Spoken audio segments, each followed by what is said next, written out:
Gusto nyo bang malaman kung paano guys magluto ng napakasimpleng palabok pero matrabaho? Hi mga ka-fighter, magluluto ako ng palabok. Napasupo ko, trabaho pala. Pa-extrovert kasi yung sauce. Narito po yung mga gagamitin natin. Ayan po, meron po tayong giniling. Maglalagay po ako ng garlic powder ng pagmalasa. Ito po yung palabok noodles. Yung palabok gravy, tinisa po sa tubig.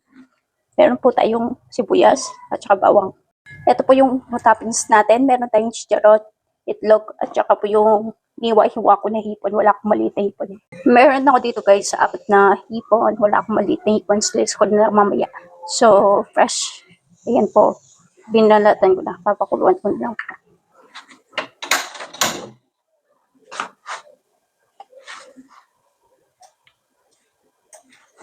Mainit na po ang ating mantika. So, ilalagay ko na yung bawang.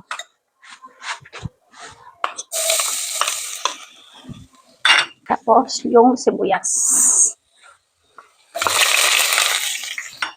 After po nun, maglalagay ako ng patis. And then, ilalagay ko na po ang ating giniling.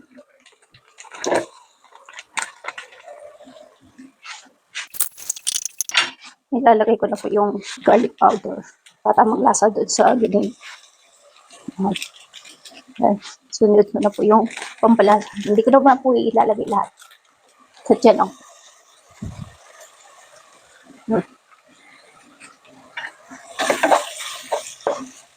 Yan, haluin lang po natin.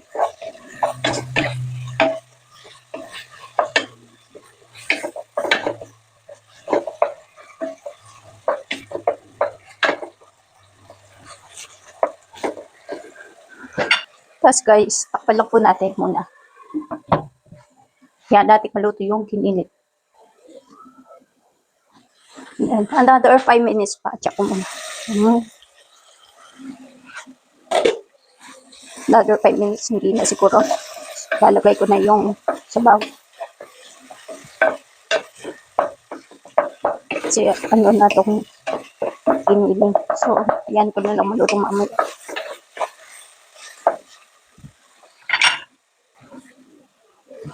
Ilalagay ko na po yung palabok gravy. So, nagbaba po yung powder. So, i-ano natin gamit ang whisk. Haluin ng pulit.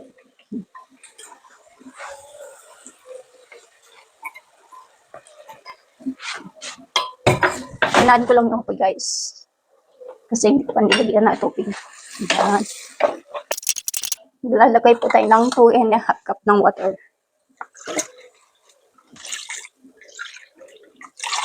Half cup na lang.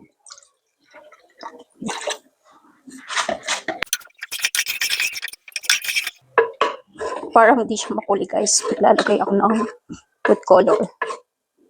Taka lang. Maglalagay po tayo ng konting food color. Hindi makuli. Kulay yellow to. Sakto may yellow. Haluin lang po natin. Makuli na. Ganyan yan. Ito yung kulay na.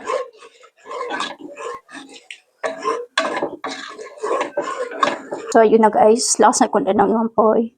Tapos, tatakman ko for about siguro mga 20 minutes.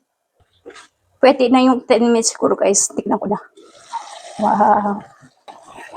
Yan na to. 5 minutes lang guys. Hindi 10 minutes.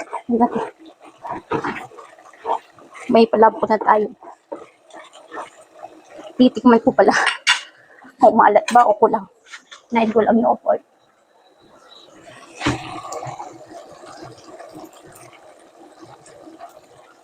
Sarap. Okay na sa alat. So, patayin ko na yung apoy. Lagyan ko na ng sabong sa akin guys.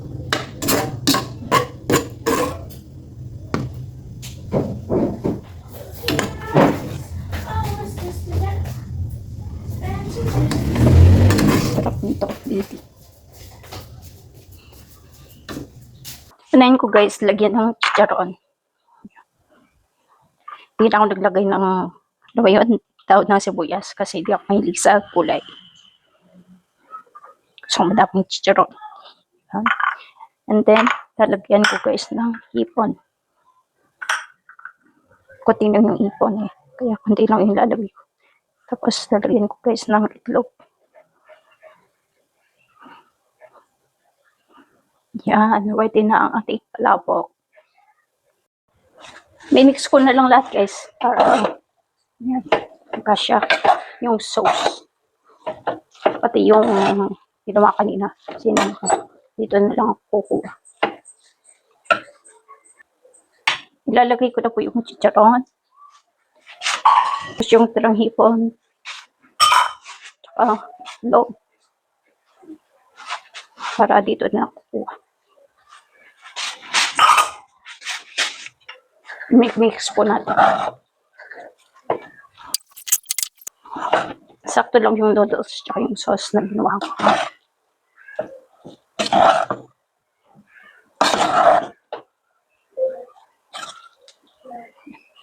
Okay na yan guys.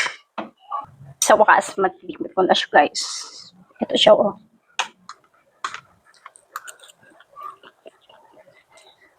Sarap siya.